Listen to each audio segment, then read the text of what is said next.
आज की सभा के सम्मानित अध्यक्ष, मंच पर बैठे भारतीय जनता पार्टी और राष्ट्र लोकदल के सम्मानित नेतागण, उपस्थित बुजुर्गों, नौजवान साथियों, काफी समय से आप इंतजार कर रहे हैं, विलंब बहुत हुआ, मैं उसके लिए क्षमा मांगता हूं। मेरा कोई दोष नहीं था, मैं समय पर चला, लेकिन बीच में जब कोई रोक दे प्यार मोहब्बत में तो इनकार नहीं किया जा सकता। प्रत्याशी के सामने मजबूरी भी होती है। बहुत सारी बातें हमारे सम्मानित साथियों ने आपके सामने रखी है। मेरे बारे में पता, मुझे नहीं भरोसा था ये काम होने जा रहा है। ये बात सत्य है कि मैंने सन 1980 में श्रद्धेय स्वर्गीय चौधरी चरण सिंह जी के चरणों में मुझे बैठने का मेरठ में अवसर प्राप्त हो गया। मैं मेरठ पुलिस का विद्यार्थी था उस समय, और माया त्यागी कांड में मैं एक बार जेल जा चुका था। मुझे पता नहीं था जेल में सब जा रहे, मैं भी चला गया था उस समय जवाब।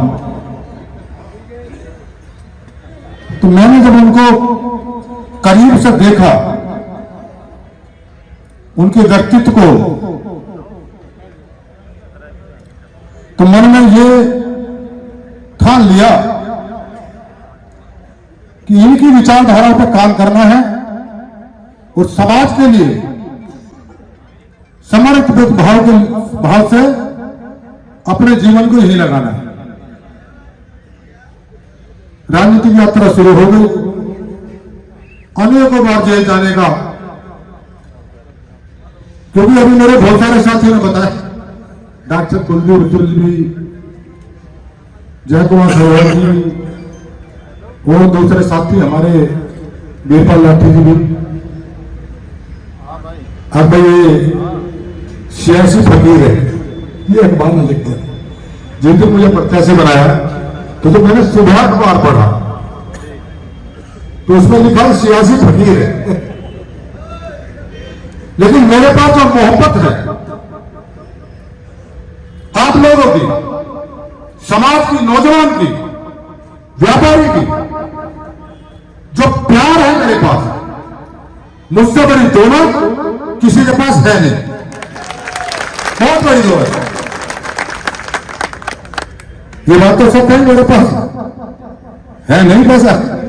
चुनाव है, अभी प्रमोद जी व्यापार संघ के हैं, अपनी बात कह ही रहे थे, चुनाव में पैसा खर्च होता है। और बहुत सारे साथी हमारे मंच पर कहते हैं भाई चुनाव तो पैसे से लड़ा जा। देखो मेरे पास है नहीं, अगर चुनाव लड़ाने के लिए आप मांगोगे तो मुझे कहीं से मांगना पड़ेगा, और अगर आप नहीं मांगोगे तो मुझे वोटों की जरूरत, नोटों की जरूरत नहीं, मुझे वोटों की जरूरत है। पर वोट दो, नोटों को जरूरत, नोट मेरे किस काम का?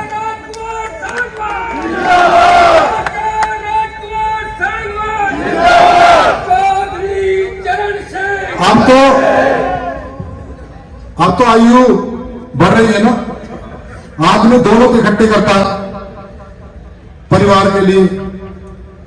मोदी जी, योगी जी जो देश और प्रदेश चला रहे हैं, सब कहते हैं कि उनके पास कुछ नहीं है ना, तो जैसे मोदी जी और योगी जी ऐसे ही मैं भी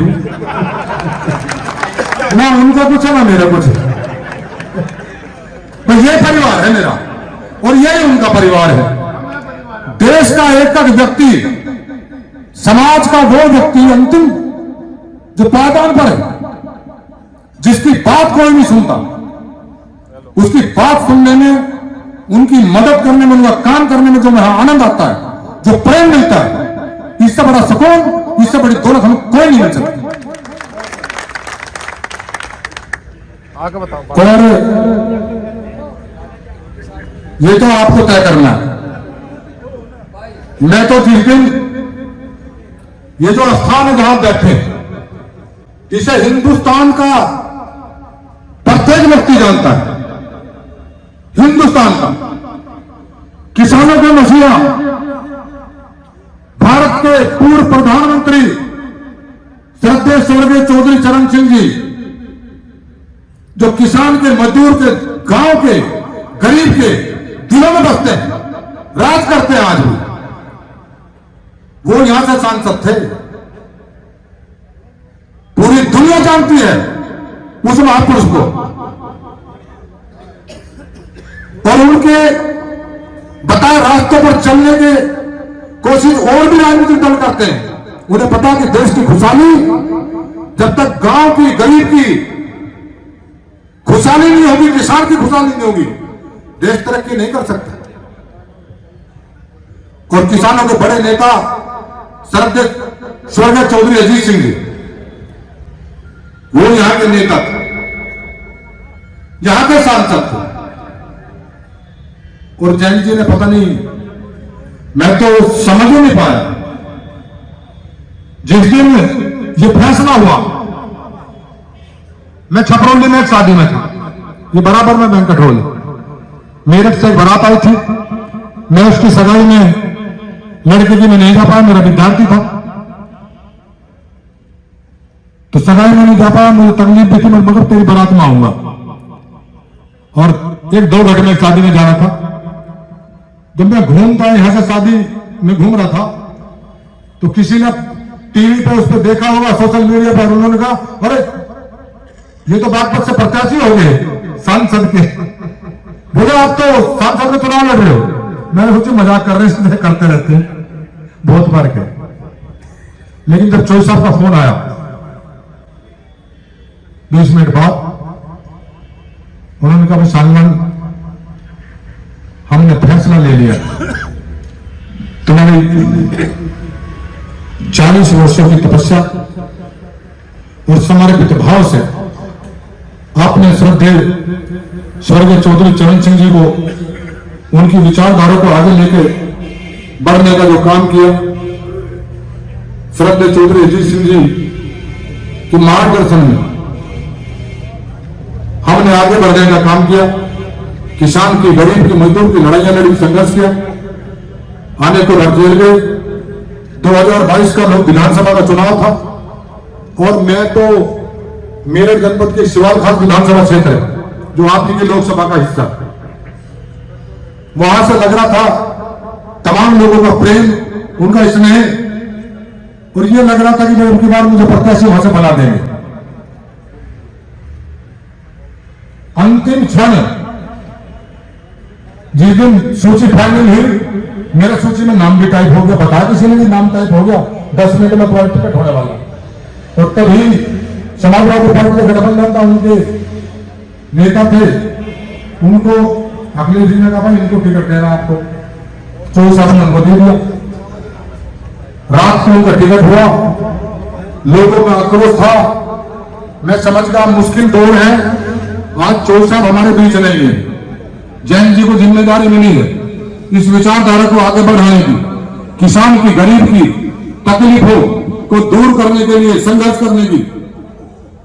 बहुत कठिन दौर है। मैं सुबह 7 बजे उठा और मैं उनके घर गया।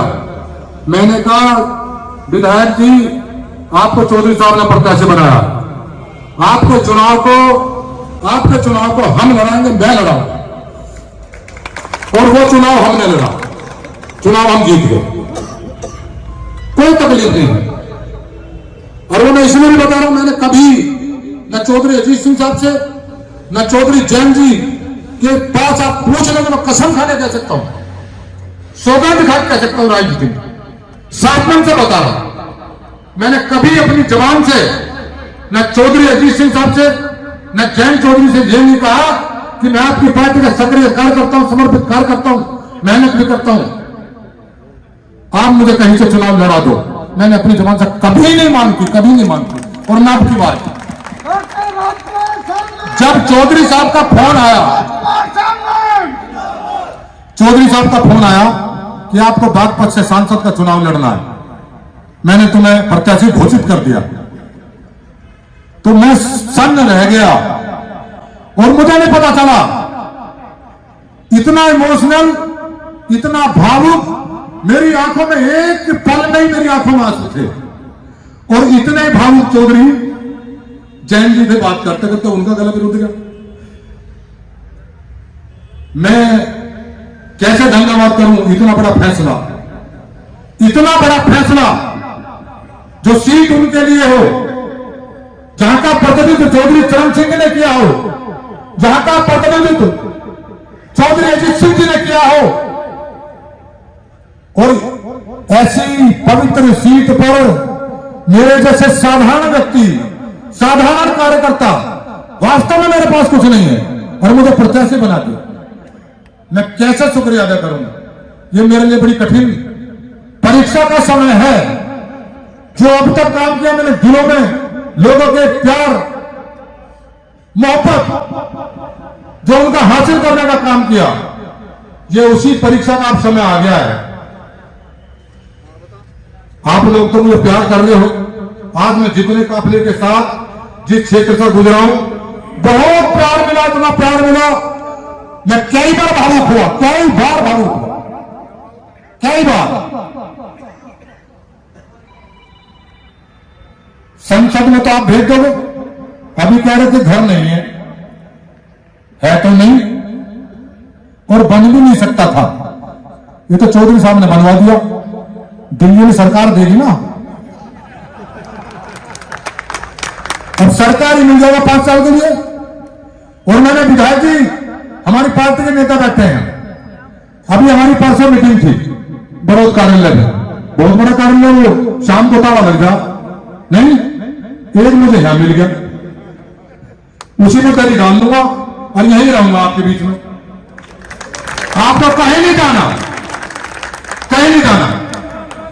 आपके सुख में, आपके दुख में, और आपके जो मुद्दे हैं, जो काम है, जो विकास के काम है, उन्हें करने में कोई कोर कसर में छोड़ूंगा नहीं। मुझे ज्ञान बहुत है, पैसा तो नहीं था, पर मेरे अंदर आत्मबल इतना था, जो अभी मेरे साथी कह रहे थे, मैं प्रशासन से कभी झुका नहीं, कभी नहीं झुका, कभी नहीं झुका। अगर ठान लिया तो उनको पीछे हटा दिया, आपने नहीं हटा के पीछे। मुझे काम करने का तरीका आता है, जिसके काम कोई नहीं करता, जिसकी मदद कोई नहीं करता समाज में। बहुत सारे परिवार हैं, बहुत सारा समाज है, बहुत गरीब समाज है, जिनके बच्चे पढ़ नहीं पाते, आर्थिक स्रोत नहीं है उनके पास में। किसान का भी यही हाल है, किसान के पास खेती में कुछ नहीं बच रहा। अगर किसी परिवार में कोई सरकारी बच्चा नौकरी नहीं कर रहा, सरकारी तनख्वाह घर में नहीं आ रही, तो उसका चूल्हा बढ़िया तरीके से जल नहीं पा रहा, चूल्हा बढ़िया नहीं चल पा रहा। आप जरूरत है इस क्षेत्र में अच्छी शिक्षा हो, चिकित्सा का इंतजाम बढ़िया हो। और जो भी प्रमोद जी ने किया, कहा है इंडस्ट्री होगी तो विकास होगा। एक काम पिछली बार बड़ा खराब हो गया, मुझे नहीं कहना चाहिए मंच से, ये बात खराब भी हो सकती है, किसी को बुरी लग जाएगी।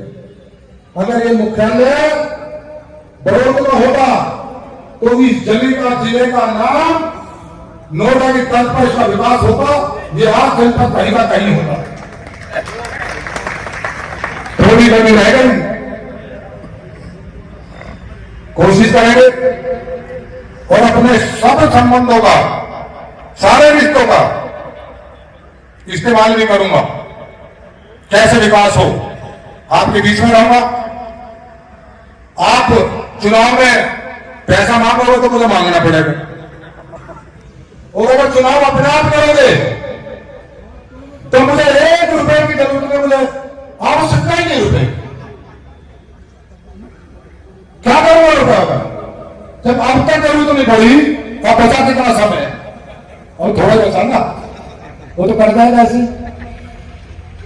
अब तक मेरठ कॉलेज में प्रोफेसर था, अच्छी तनख्वाह मिलती थी, लेकिन मैंने एक तक पैसा तनख्वाह का डीजल में, गाड़ी में, जो क्षेत्र की जनता की सेवा के लिए रोज घूमना पड़ता था, मैंने 1 लाख पैसा सिर्फ उसमें खर्च किया, इसके अलावा मैंने किसी चीज में पैसे खर्च किए। और मेरा वास्तव में खाता खाल लिए वास्तव में खाल लिए कह रहे थे वो, लेकिन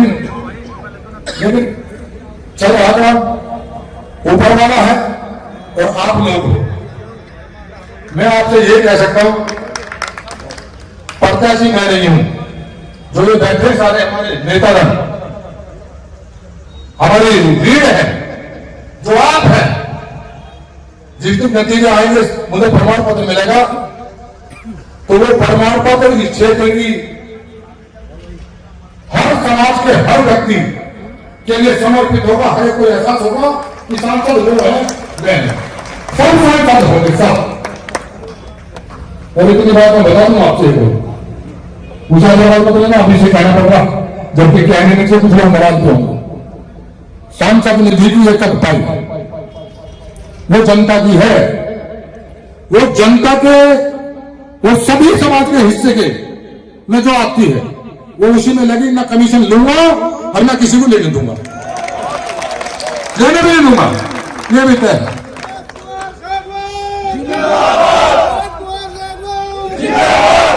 मेरे चुनाव को आप लड़ना, चौधरी साहब ने बहुत बड़ा भरोसा मुझ पर कर लिया। मैं तो उनके इस ऋण को पता नहीं कैसे, ऋण तो उतरते नहीं, पत्ते उतरते नहीं, लेकिन जो खड़ा हूं उनके चरणों की, चौधरी चंद सिंह जी के चरणों की, चौधरी अजीत सिंह जी के चरणों की और जैन जी के चरणों की, खड़ाऊ को अपने सीने से लगा के आपके प्रत्येक दरवाजे तक जाऊंगा, आपके बीच में रहूंगा, आपकी सेवा करूंगा। ये मुझे कहने का बहुत बहुत धन्यवाद। आपने बहुत बहुत धन्यवाद डॉक्टर साहब का। अब 1 मिनट सिर्फ किसान नेता है रणबीर सिंह जी,